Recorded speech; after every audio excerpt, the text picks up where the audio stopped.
So I often feature integrated bracelet watches here on my channel, and usually when I do a video on an integrated bracelet watch, I get comments down below with people saying they wish it was a little bit smaller, 39 millimeters, 38 millimeters, because integrated bracelet watches actually wear larger than their said dimensions.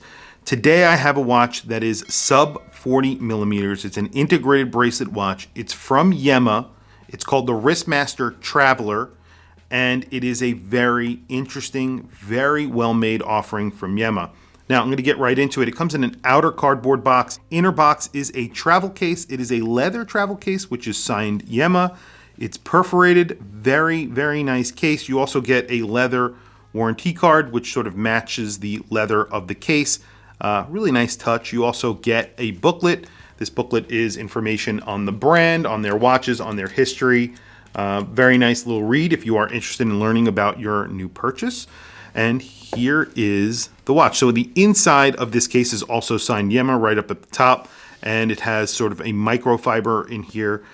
Very nice travel pouch if you are traveling with one extra watch. This is an excellent, excellent pouch. Here it is. So you could see this is an integrated bracelet watch, and as I mentioned, it's 39 millimeters, but it actually is a little bit smaller than that.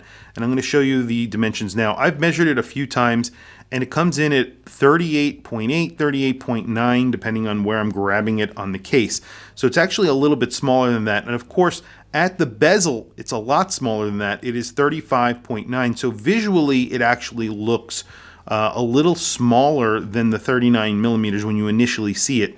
The lug-to-lug is around 55 millimeters, including those male end links, but at the case, it's actually a lot smaller than that. So on a strap, this would wear as a 43 millimeter lug-to-lug, so very, very small lug-to-lug, actually very nice. It's a thin watch. It's just under 12 millimeters thick. That's including the sapphire crystal that it comes with, and that sapphire crystal is just a little bit raised, so 12.7 millimeters is what I am measuring, and then we get a very sizable crown for the size of the watch, 6.3 millimeters. Now, the bracelet actually tapers, and one of the best aspects of this watch is the bracelet. I have to say, they have done an incredible job on this bracelet. Solid links, polished sides, you get a chamfered edge, so it's like a polished edge along the actual polished side of the bracelet, so it almost gives it a silky smooth feeling. I have to say it's on par with the PRX from Tissot. It is really, really nice. It's actually a little bit more, I don't know, sizable. I guess it's a little bit thicker. You do have push pins on the bracelet, so that's very similar to the PRX, but it really does feel very nice. It's very nicely finished. There's not a sharp edge. It's beautiful. Very, very, very, very nice. I am very impressed with this bracelet. The case is also very nicely finished. You have an edge that goes all the way around the case on the top and the bottom. It is polished, as you can see, and it's really thick on the bottom, and they put a really nice sort of engraved case back. It is a screwed-in case back. You get 100 meters of water resistance, so you have a screwed-in case back, push-pull crown, so no screwed-in crown, but you do get a screwed-in case back with the YEMA logo on here. Everything feels very, very nice. I'll do a close-up picture of it so you can see. So you can see right there, it says YEMA 2000. YEMA 2000 is the in-house movement made by YEMA. It's made to compete with the likes of the Sellita SW200 and the ETA 2824, the STP 111. So movements like that. I think it gets like 29 joules, but it does hack. It does hand wind, which is really good. So there you can see it hacks. It does also hand wind.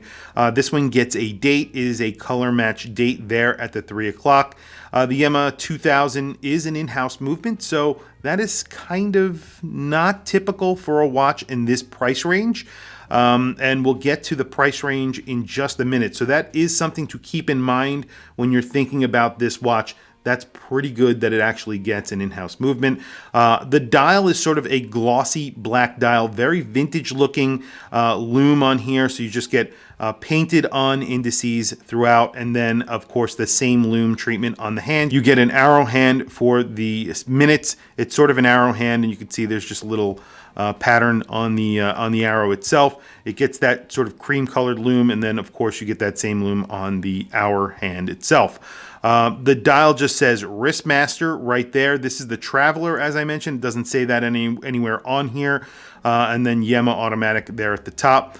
The bezel itself is also a pretty interesting sort of design cue of this watch. You have these notches that go through the bezel. Very interesting. It also sort of looks vintage because of that.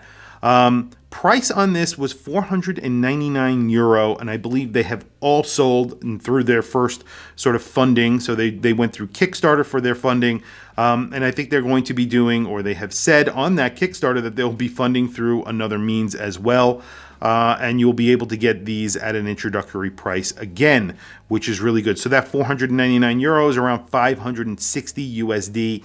And this is a very nice watch with very nice packaging, and definitely gives watches like that Tissot PRX a run for its money, because it does wear smaller, number one. You get nicer packaging, so it's a packaging that you could actually use over again. You're getting a bracelet that is the equivalent, in my opinion. It is thicker, so if you like that, that's something that you definitely will like here, because it is thicker than the other, more substantial than the other bracelet on the Tissot. And you do get a taper. The taper is pretty nice on here as well. And the taper starts out at around 24 millimeters and then goes all the way down to around 19.7 millimeters. So a pretty decent taper on here as well. Definitely a more vintage look than the Tissot. I think this is a really good alternative. Plus, it is cheaper than the Tissot, which obviously is a very good thing, and you're getting an in-house movement. So very quickly, I'm going to throw it on my wrist. Then we're going to do a loom shot, and then we'll wrap up the video. Today, I am wearing another vintage-inspired watch with vintage-colored loom. This is my Omega Trilogy 1957. Just a killer watch. I love this watch. Super excited about it as well.